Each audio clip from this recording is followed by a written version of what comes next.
This is 7 in national news, and in our top story, the UAE Vice President, Prime Minister and ruler of Dubai, His Highness Sheikh Mohammed bin Rashid Al Maktoum, made an inspection visit to the Dubai Electricity and Water Authority's sustainable building in Al Quoz on Monday and was briefed by the Managing Director and CEO of Deira, His Excellency Saeed Mohammed Al Taya. The 75 million dirham, 340,000 square foot sustainable building is the largest government building in the world, with a platinum LEED rating for green buildings. His Highness Sheikh Mohammed toured sections of the building and was briefed about the use of solar panels, as well as e-payments, of which 60% of their customers access, compared to 40% of clients who use traditional methods of payment. The ruler of Dubai was then briefed on Deira's expansion of the M station for power generation and water desalination, with a production capacity of 2,060 megawatts and 140 million imperial gallons per day, at a total cost of 10 billion dirhams. His Highness Sheikh Mohammed was then briefed on the 12 billion dirham Sheikh Mohammed bin Rashid Al Maktoum solar park, which is being constructed at Sea Al Dahal in Dubai, with a planned capacity of 1,000 megawatts when finished. Deira has also issued a request for tenders for its new clean coal power unit, the Hassyan plant, which will be the first of its kind in the region to use clean coal, with a total production capacity of 1,200 megawatts. It will be carried out in 2 phases, the first to be completed by 2020 and the second by 2021. UNESCO has commended the UAE's achievements in early education, equal gender education opportunity, adult education, and the level of reading among the youth. The latest report from the United Nations Educational, Scientific and Cultural Organization ranks the UAE among the top positions in terms of achievements in global education for all, adopted by UNESCO at the Dakar Conference 2000 and set 2015 as a year to achieve the goal. Ali Mihad Al-Suwaidi, the acting Undersecretary of the Ministry of Education, was quoted in Emirates news agency WAM as saying that the follow-up made by UNESCO to education here in the UAE reflects the qualitative progress being attained by the country in education, adding that the UAE has also stopped the dropout percentage. Dr. Rashid Ahmed bin Farhad, the Minister of Environment and Water, has issued a decision banning the import of live birds from Italy due to reports of bird flu. Italian domestic fowl, cage birds and wild birds, as well as all their products and waste, have all been banned.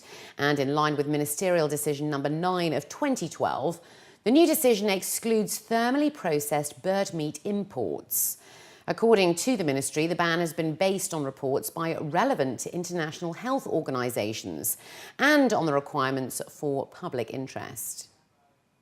Dubai's ENOC, EPPCO and EMARAT have increased retail diesel prices by 20 fils per litre, a 5.7% rise from today, the 10th of September.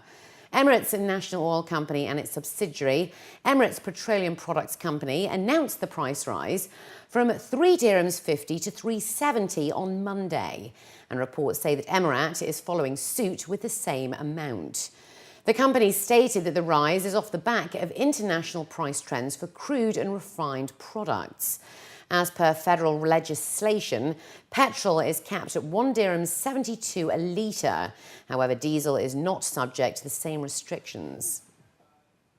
Dubai Municipality and the Dubai Fishermen Cooperative Association have signed an agreement to enhance Emiratisation at the fish market in Deira. The agreement will also see brokers hired to set prices on fish sold by salesmen to help improve sales. According to Major General Mohammed Saeed Al-Mari, the president of the Fishermen Cooperative Association, the brokers will also be in charge of inspecting the 200 to 300 different types of fish at the market.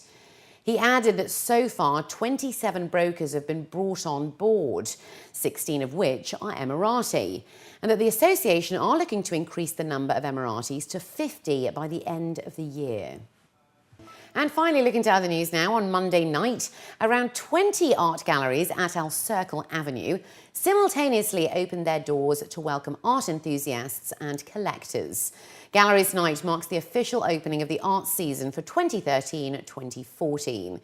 Contemporary works of art from across the country, the region and the globe were showcased at the event.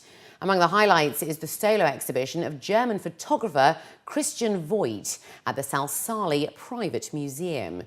The series of captivating and dreamlike works highlight his tour through Vietnam, Laos and here in the UAE. According to Ramin Salsali, it is exposure to talents like this, as well as the cultural diversity in the country and travel, that is contributing to the growth of artists and the overall art scene in general. While Dubai continues to play a significant role in the international art and culture scene, he hopes other sectors will also join in pushing art to the forefront and to encourage the younger generation to become art collectors. You have to wake up the interest of the new generation to collect art. And I think His Highness Sheikh Mohammed is the best example. He has one of the nicest collection of the modern art of the Arab world. And as I learned that he's going to donate his collection to a new museum that's going to be built in Dubai, and that gives a very good example to the other families and other people in the UAE to follow the same example. This show, this particular show that you see here, is a cross-cultural show, so it doesn't mean any focus on any sort of regional theme like politics or social issues or landscape photography. It's a mix of different projects that the artists have been done, has been done in the last years. So having said that, Dubai is today as international as other places in the world. Salsali says the trend is moving away from regional themes and concepts. This is evident in the diverse artworks on display at Serkal Avenue, which will be open to the public until the middle of October, including Saturdays. Other highlights include the third solo exhibition of British artist Hattie Pedder at the Kosh Bosh Gallery. Meanwhile, a group of emerging Emirati artists interpreted sand and gave it a whole new different meaning and depth through their art. My first inspiration was by English poetry. It was a poem called Crossing the Bar by Alfred Tennyson. It's basically revolves around the fact that sand and water are like a transition between life and death. So I just thought that I could do life, death and burial.